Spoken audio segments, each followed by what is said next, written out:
Ai. Vamos lá.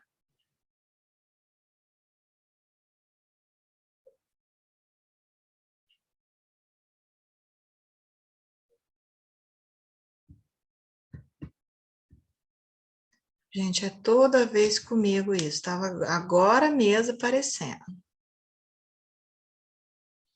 Vamos lá, de novo, compartilhar tela.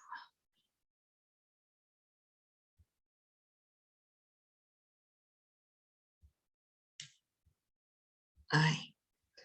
Bom, vamos lá. A gente vem falado muito dentro da biossegurança, né, sobre o que a gente pode fazer, o que a gente deve fazer e tudo mais. E aí, quando eu falo para vocês sobre acidentes perfuro-cortantes, realmente acontece, né? E a gente tem que ter uma orientação correta de como agir, porque muitas das vezes a gente acaba até paralisando, né? Quando o acidente acontece, porque geralmente o acidente acontece porque a gente está num momento relaxado, não está prestando muita atenção nas formas de trabalho correta, às vezes não está usando um equipamento de proteção correto, ou é descuido mesmo, né? Por isso que na realidade chama acidentes. Então eu quero falar para vocês um pouquinho melhor de como proceder, né? A quantidade de pessoas que passa por essa situação, né? Às vezes a gente fica achando que somos, né, pessoa, só acontece com a gente, e na realidade não é, né? Então, existem muitas pessoas muitas campanhas que é feita principalmente dentro de hospital e tudo mais, né? Sobre pequenos acidentes, que às vezes a gente acha que passa despercebido, e isso pode causar um grande estrago, né? A gente pode ser infectado por uma doença muito pesada aí, que vai ter grandes consequências na nossa vida, né? Então, existem inúmeras campanhas sobre esse tipo de acidente, tá? Então, ó, o cuidado do paciente, ele requer manuseio e descarte dos objetos perfuro-cortantes. O que são esses objetos? Então, entra agulhas, bisturis, catéteres intravenosos, né? E o que a gente trabalha aqui? Agulhas, a gente trabalha com agulhas. E agora tem uma nova técnica que eu acho que chama dermaplaning, alguma coisa assim, que faz alguma das meninas comentou que queria fazer, ou que vai fazer, ou parece que tem no grupo, né? Esse procedimento que tira, né, o pelinho assim do rosto, mais umas imperfeições e tudo mais. É feito com bisturi, né? Então, a gente vai utilizar esse tipo de procedimento também. Uns catéteres a gente acaba utilizando, não o intravenoso, mas, por exemplo, quando a gente faz a aplicação da carboxiterapia, é um catéter, né, subcutâneo, mas é um tipo de catéter que pode comprometer a gente também, né? E os dados sobre esse tipo de acidente ainda são muito escassos e pouco comparáveis, já que poucas instituições de saúde possuem registro sistemático das ocorrências.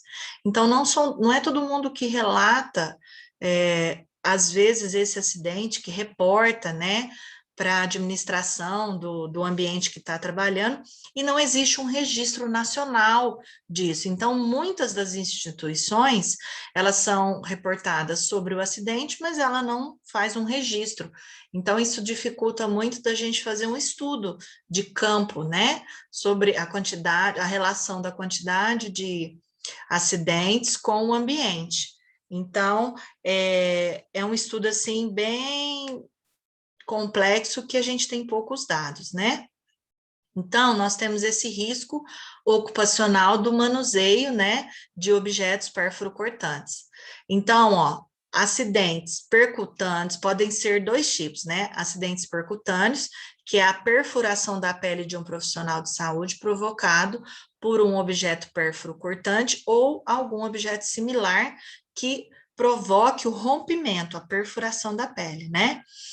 E todo profissional da saúde, seja ele qual for, ele está exposto a esse acidente, né? E esse acidente pode conter sangue ou algum tipo de fluido do nosso corpo que possa estar contaminado.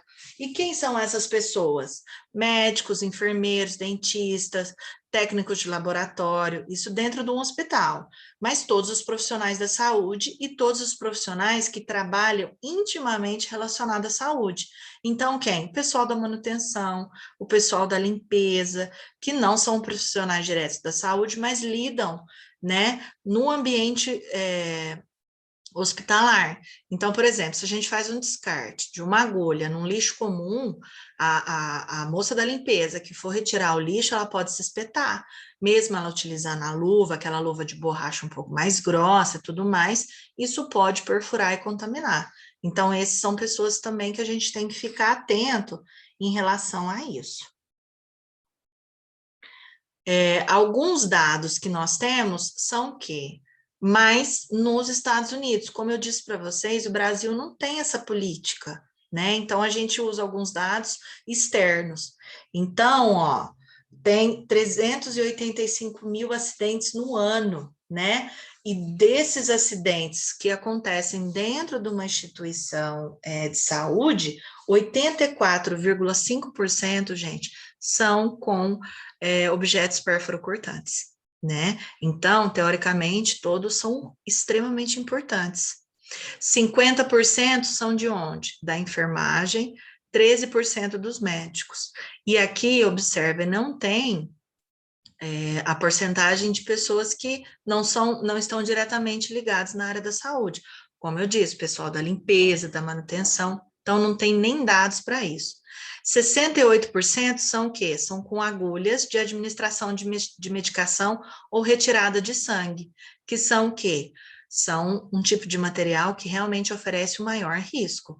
E a gente trabalha com cal, com a agulha, que vai estar diretamente ligada ao quê? Ao sangue, principalmente, né?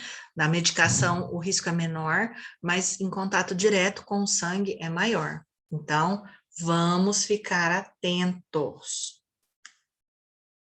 Após o acidente com sangue contaminado, por exemplo, com HIV, o risco de contaminação é de 0,3%, ou seja, 1 a cada 300 se contamina nesse tipo de acidente. É uma porcentagem baixa, pessoal? Realmente é. Mas pode acontecer? Pode. Já, por exemplo, se a pessoa tem hepatite B, que é uma coisa que às vezes a gente não sabe, como eu disse para vocês na aula passada, o risco de contaminação é de 6 a 40%, ou seja, mais de 100 vezes o risco do HIV. Então, anualmente, ocorrem mais de 1.000 novos contágios entre os profissionais da saúde por acidente. Então, a hepatite B, olha o risco de contágio, é muito grande. Para nós, é muito grande. Agora, a hepatite C, o risco de transmissão é de 2 a 10%. E é a maior causa de doença hepática crônica, como cirrose, câncer e transplante. Não tem vacina e não tem profilaxia. Então, é um risco, gente. A hepatite B tem vacina, tem uma profilaxia, você pode conviver com ela. Já a hepatite C, não. Ela evolui mesmo como cirrose e câncer e é indicado um transplante. Então, 10% é uma taxa extremamente alta. A gente tem que ficar muito atento a esse risco, né? Então, quais são os fatores de risco? O que pode? A gente pode estar fazendo que pode facilitar esse tipo de acidente. Então, ó, materiais que requerem maior manipulação, como sistemas que exigem conexão com agulhas, dispositivos de coleta de sangue, catéteres, eles apresentam uma maior taxa de acidente. Por quê? Porque a gente manipula mais tempo, a gente fica maior tempo manipulando esses objetos, né, para fazer o que realmente é necessário, né, no procedimento, então o risco ele aumenta, né? E depende também, o que depende? Do tipo de design, né, do pérfuro cortante. Nosso caso, a gente utiliza aquela agulha de insulina, né? Então a gente retira ela da capinha, só que assim, o risco seria menor se ela tivesse conectada diretamente a uma agulha, como a gente pega ela na mão, o risco da gente machucar é muito grande. Por quê? Porque é um objeto muito pequeno para ser manipulado, entendeu? Então, isso aumenta o risco do profissional da estética, infelizmente. Teria que ter tipo um bico adaptador para que ficasse alongado, porque a gente pega logo na pontinha dela ali para fazer a retirada, né? E ó, 29% são com seringas descartáveis, que é o nosso caso. 12% agulha de sutura, não é? E ó, 5% com bisturi. Então, na manipulação desse dermaplane, eu espero que no curso eles saibam orientar demais como manipular, porque o bisturi, gente, ele é extremamente cortante, sabe? É uma técnica que eu tenho ainda um pouco de receio, porque além de você poder se machucar, o risco de você cortar a cliente é muito sério, sabe? É uma técnica bem complicadinha. 70% dos casos ocorrem após o uso e antes do descarte, ou seja, durante o reencapa, transporte e desconexão. Como eu falei para vocês, já aconteceu um acidente comigo com essa agulha de insulina, porque ela está dentro da capinha. Eu retiro ela, faço a manipulação e coloco para dentro da capa. Como a manipulação da pontinha da agulha nos nossos dedos é um espaço muito pequeno, já aconteceu de eu enfiar na capinha meio torto. O que ela faz? Ela perfura a capinha e perfurou meu outro dedo. Já aconteceu isso mais de uma vez comigo, para ser sincero. Então, aonde que acontece? Eu fico preocupada na retirada, preocupada na manipulação e na hora de guardar eu relaxo, ou na hora de jogar fora. Às vezes eu utilizei, não vou utilizar mais, eu deixo na minha bancada, vou jogar fora. Eu ponho na capinha para jogar fora. O paciente até foi embora. Aí eu tô relaxada, às vezes já tô até sem a luva, né, que é um erro, e aí é aí que o acidente acontece. Então, ó a capinha aí. Ó, aí do lado, a seringa menor é a agulhinha ali, ó, de insulina. Ela é pequenininha, é simples, mas perfura também. Essa outra é muito mais perigosa, porque a capa dela perfura realmente. A de insulina depende da marca. Tem uma marca que é ruim, quando você vai enfiar na capinha, ela dobra, então ela não perfura. Mas como eu compro da melhor, que é mais, não perde o corte durante uma limpeza de pele, acabou me perfurando. Ó, então, práticas de trabalho que são relacionadas ao risco de acidente. Por exemplo, como eu disse para vocês, o ato de reencapar a agulha. Gente, quase sempre é aí que o risco acontece, né? Então, a gente fica exposto ao quê? Ao vírus HIV, hepatite B e hepatite C, né? Então, a gente fica muito exposto a isso. O descarte inadequado, né? Muita gente quer economizar, não compra o Descarpac, fala, é só uma agulhinha boba, eu não vou usar um microagulhamento nem nada, eu não vou gastar. Então, faz em lixo comum. Às vezes não encapa direito, joga essa agulha lá dentro no lixo comum. Ela, na manipulação, solta, fica ali. Quando você vai recolher o lixo, você machuca, né?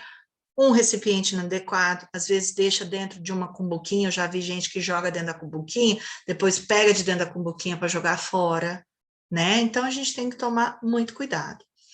Ou descartar em recipientes superlotados. Às vezes o descarpac já passou até do limite, a pessoa tenta economizar. A hora que vai jogar lá dentro, a hora que jogar tem uma outra lá no lixo, empinadinha para cima, você se machuca. No transporte ou manipulação de agulhas desprotegidas e, em alguns casos, na desconexão da seringa, tá? Olha lá, ó. Esse primeiro aí, ó, são os dois jeitos de você não prestar atenção e for fazer o reencap, ah lá, perfura. E isso, gente, parece que não, é muito comum, infelizmente. Ah lá, ó, são outras formas de manipulação.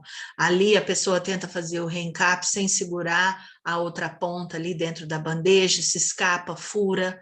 Ou o que eu disse para vocês, você conecta ali, quando você conecta dentro do reencap, ele faz um clique para dizer que ele está preso. às vezes a gente não faz esse clique. Então, você vai pegar para jogar fora, a capa sai porque não está presa, perfura.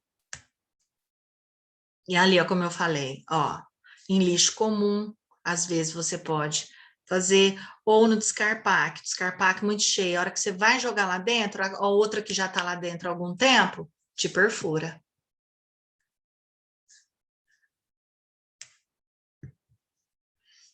Então, qual que é a estratégia de prevenção? É o que a gente mais tem que prevenir. Então, em 1985, foi feito, né, algumas medidas de precauções universais que são utilizadas e passadas dentro dessas instituições, né? Com qual objetivo? Com o objetivo de impedir a exposição ocupacional a qualquer tipo de sangue ou fluido, né? Então, traz medidas preventivas de transmissão de infecção no ambiente de trabalho. Em 1996, foi feita uma reformulação desse conceito, né? Que são as precauções padrão. E olha para você ver, 1996, gente, faz muito tempo. Então, quais são os tipos de recomendações universais? Não reencape, entorte, quebre ou desconecte com as mãos. Aí pede para fazer essa manipulação com a bandeja. Eu acho mais complicado. Aí, a precaução padrão, de 1996. Nunca reencape agulhas com as duas mãos. Usar a técnica de colherada com uma das mãos. Então, você levanta a ponta do reencape e aí, com a outra, dentro da bandeja, você retira uma mão e reencapa com a agulha direto. Isso para nós não funciona muito, por quê? Porque a gente não tem a seringa, a gente só manipula a agulha. Então, temos que fazer com as duas mãos e prestar muita atenção. As precauções universais. Manipule agulhas, bisturis ou outros com cuidado durante o procedimento. Limpeza e descarte. Sim, isso a gente tem que ter realmente. Sempre com muito cuidado, sempre com muita atenção. Não descuidar. Às vezes a gente está de bate-papo com o cliente, muito mais, a gente descuida. Então, prestar muita atenção. Descartar agulhas, seringas e bisturis e outros em recipientes resistentes. No descarpaque. Sempre não entortar a agulha, não quebrar a agulha, não manipular. Às vezes você quer dar uma entortadinha mesmo com o encapamento para. Ai, tem pessoas que acham que dessa forma o encape não vai sair, aí o risco dele desconectar e machucar é menor. Pelo contrário, é maior, tá? Disponha de forma prática os recipientes para o descarte próximo à área de uso. Então, o descarpaque ele tem que estar próximo à sua área de manipulação. Para quê? Para você que não ter que atravessar para uma outra sala, para você que não ter que atravessar um espaço muito longo, onde nesse meio tempo você pode tropeçar, pode cair a bandeja, pode acontecer algum acidente nesse intercurso que possa te machucar, né? Então, descartar sempre em recipientes apropriados, resistentes e colocados próximo ao uso, né? Coloque as agulhas reutilizáveis em recipientes resistentes a perfurações para transportá-las até a área de processamento. Não é o nosso caso, né? Que são aquelas agulhas que a gente reutiliza, que coloca no esterilizador e reutiliza. Não é o nosso caso. Nós só trabalhamos com a ponta do bisturi ou com a agulha descartáveis, tá? Identificação do risco, né? Caso isso ocorra, gente, registrar e analisar o tipo de acidente.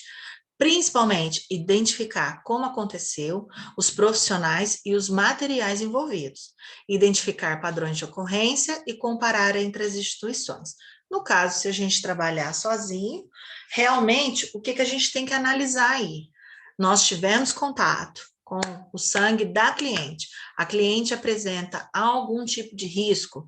Então, se a sua anamnese não foi bem feita, você vai ter que perguntar para a cliente. Fala, olha, infelizmente eu sofri um acidente perfurocutante, eu tive contato com o seu sangue e eu preciso ter certeza de algumas situações.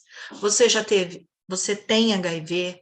Você Ou se não, já teve algum risco, que às vezes a pessoa não sabe, gente. Tem algum risco de você ter sido contaminada? Você tem muitos parceiros, o que que acontece?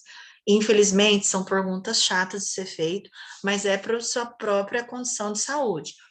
Tem hepatite B, tem hepatite C, se a pessoa, você tem que observar se tem muitas tatuagens, né? Se participou, assim, de algum tipo de utilização de drogas, que tem um compartilhamento de seringas.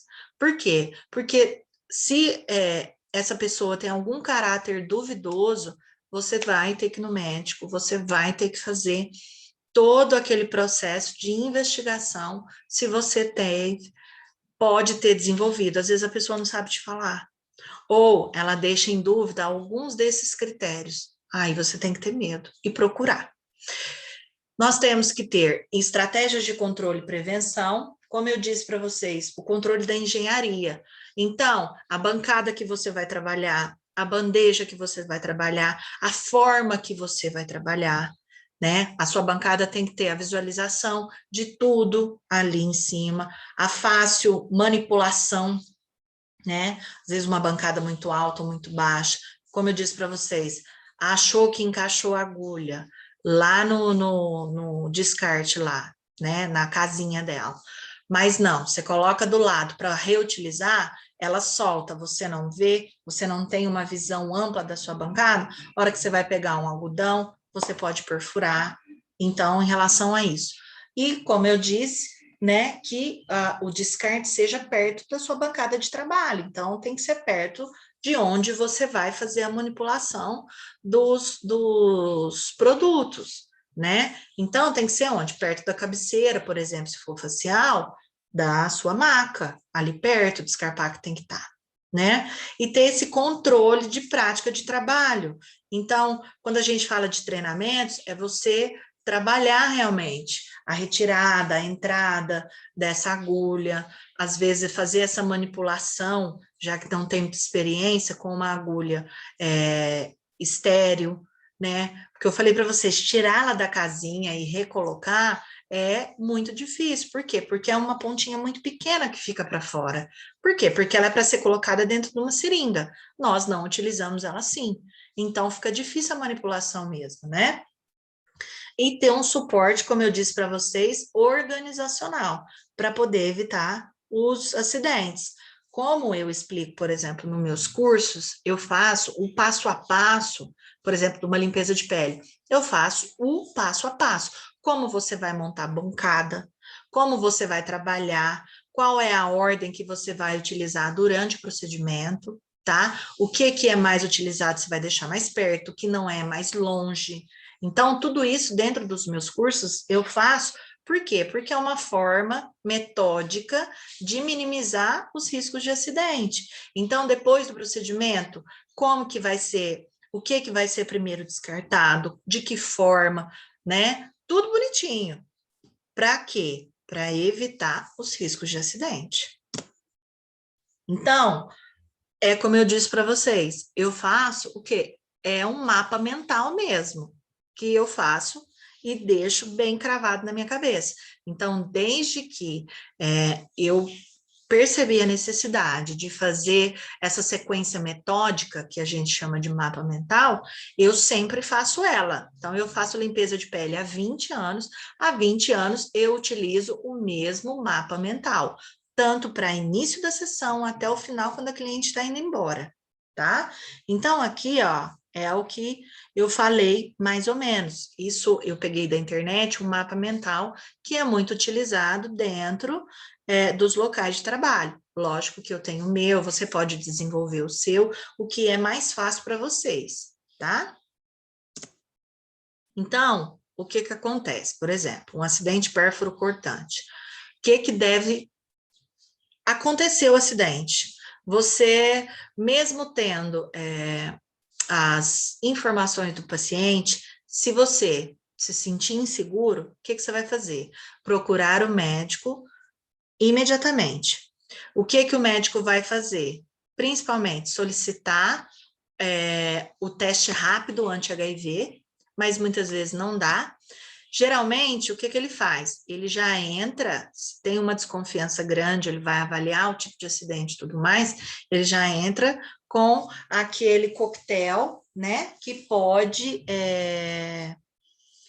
cortar a ação do vírus para que ele não se reproduza, né? Então, o que ele vai fazer? Solicitar exames para quê? Tudo que eu disse para vocês, HIV, hepatite B, hepatite C, que são os piores. E verificar principalmente as suas vacinas. Então, se a sua vacina, por exemplo, de hepatite B não está em dia, ele vai fazer você se vacinar. Na hora, ele já te manda com uma cartinha de urgência e você vai se vacinar, né? Ótimo, esse é um primeiro momento. Aí fez o teste do HIV, como eu disse para vocês, ó, o resultado do teste sai até em 2 horas. Ele primeiramente aguarda sem medicamento. Se o resultado demorar muito, mais que 2 horas, é como eu disse para vocês, já inicia a profilaxia. Se o teste saiu, deu negativo, ele libera sem medicação. Se deu positivo, aí ele vai fazer a profilaxia do HIV, que é o quê? É uma profilaxia, você vai tomar o coquetel que o pessoal toma normalmente quando está infectado, vai tomar por 4 semanas. Você volta e vai refazer o teste. Se ainda deu negativo, você ainda vai passar por um acompanhamento, acho que de 3 meses, e refazer o teste para ter certeza de que não houve problema nenhum. Então, geralmente é isso, gente. Ó, se é hepatite B, vai para vacina. Se é hepatite C, não tem jeito. Se é HIV, é essa conduta que a gente procede, tá? Meninas, era essa aula que eu tinha que dar para vocês. Ficou alguma dúvida? Tá tudo tranquilo?